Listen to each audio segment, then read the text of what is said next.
Welcome back guys, स्वागत है आपका इस नई वीडियो में। जैसे कि आप सब जानते हैं कि श्रावण का पवित्र मास अब शुरू हो चुका है। इस पवित्र मास में हम भगवान शंकर की पूजा आराधना करते हैं और हर सोमवार महादेव जी के दर्शन करते हैं। इसी तरह हम भी श्रावण के महीने में हर साल शिव जी के दर्शन के लिए जाते थे, लेकिन अब 2 साल से इस पैंडेमिक की वजह से हम लोग कहीं जा नहीं पा रहे। 3 साल पहले 2018 में हमने गुजरात ट्रिप की थी फ्रॉम मुंबई टू कच्छ, और इसी ट्रिप में हमने श्री सोमनाथ ज्योतिर्लिंग और श्री नागेश्वर ज्योतिर्लिंग के दर्शन किए थे। तो चलिए इस ट्रिप के द्वारा 12 ज्योतिर्लिंगों में से 2 प्रमुख ज्योतिर्लिंग के दर्शन करते हैं। तो गुजरात ट्रिप की शुरुआत हुई रात को 1 बजे से। रात को 1 बजे हम लोग बाय रोड गुजरात के लिए निकले। रात भर गाड़ी चलाने के बाद अर्ली मॉर्निंग हम लोग पावागढ़ पहुंचे। पावागढ़ मंदिर कालिका माता का मंदिर है। ये 800 मीटर ऊंचे पहाड़ पर स्थित है। ऊपर जाने के लिए रोपवे और सीढ़ियां दोनों ही उपलब्ध है।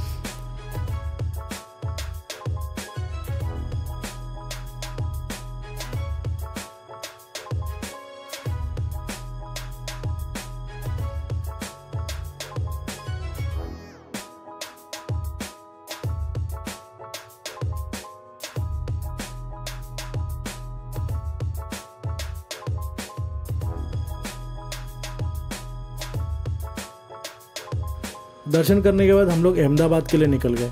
फिर नाइट स्टे हमने अहमदाबाद में ही किया।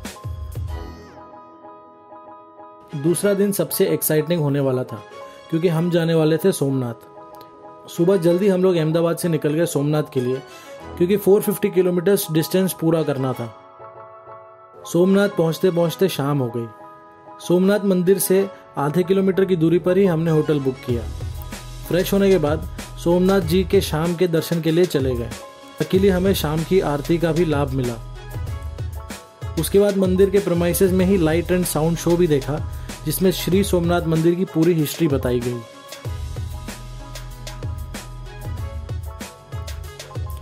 ऐसा माना जाता है कि सोमनाथ मंदिर 2000 साल से भी पहले से यहाँ स्थित है। हीरे जवाहरात से जड़ा और सोने से बना ये ज्योतिर्लिंग बहुत ही प्रख्यात था। इसी कारण इस मंदिर पर विदेशी हुकूमतों ने कई बार आक्रमण किया, पर इतने आक्रमणों के बाद भी महादेव जी का प्रमुख ज्योतिर्लिंग यहाँ पर अटल है। सोमनाथ की आरती और वहाँ के वातावरण ने हमें इतना मंत्रमुग्ध कर दिया कि अगले दिन सुबह भी हमने फिर से दर्शन किए।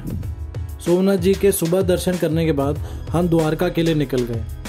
दोपहर को 2 बजे हम द्वारकाधीश मंदिर पहुँचे। मंदिर उस समय बंद था और 5 बजे खुलने वाला था, तो इसलिए हम बेट द्वारका पहले चले गए। बेट द्वारका वही जगह है जहां कई साल पहले श्री कृष्ण जी का राज्य था, जो कि अब समुद्र के नीचे डूबा हुआ है।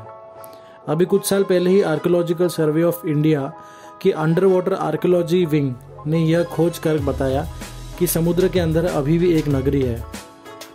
बेट द्वारका की नाव में घूमने के बाद हम फिर श्री नागेश्वर ज्योतिर्लिंग के दर्शन करने के लिए निकले। ये बेट द्वारका के आसपास में ही है। श्री नागेश्वर ज्योतिर्लिंग गुजरात में ही स्थित दूसरा ज्योतिर्लिंग है। यहाँ महादेव जी की एक बहुत बड़ी मूर्ति है। श्री नागेश्वर ज्योतिर्लिंग के दर्शन करते करते 4:30 बज गए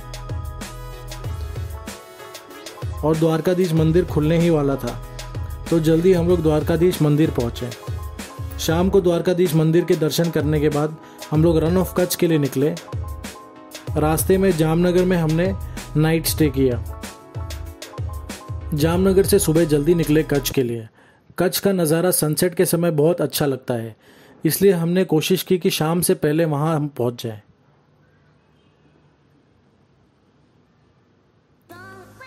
करीबन 4 बजे के आसपास हम लोग सफ़ेद रण कच्छ पहुंचे थे।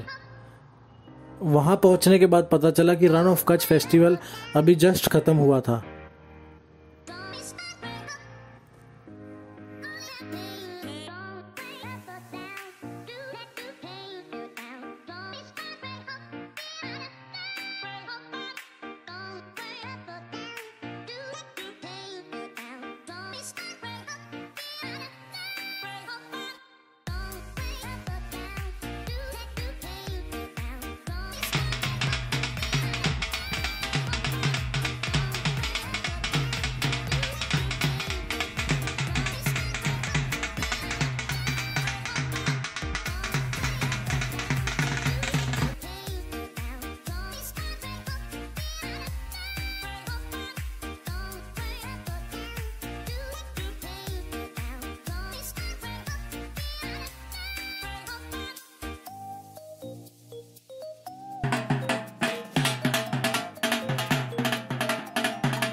पहले हमने भुज में नाइट स्टे करने का सोचा था, पर फिर सोचा कि भुज में नाइट स्टे करने से अच्छा नाइट ड्राइव करके माउंट आबू चलते हैं और रास्ते में ही अंबा जी के दर्शन भी करते चलेंगे।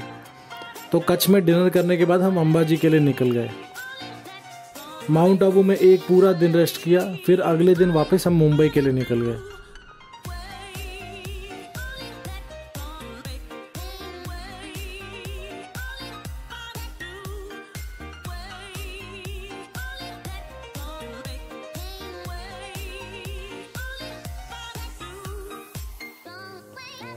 तो ऐसी रही पूरी गुजरात की ट्रिप। अगर वीडियो अच्छी लगी हो तो लाइक, शेयर, कमेंट और सब्सक्राइब ज़रूर करें और बेल आइकन को भी दबा दीजिए। और ऐसी वीडियोस मैं लाता रहूँगा। तब तक के लिए टेक केयर, स्टे सेफ, जय हिंद।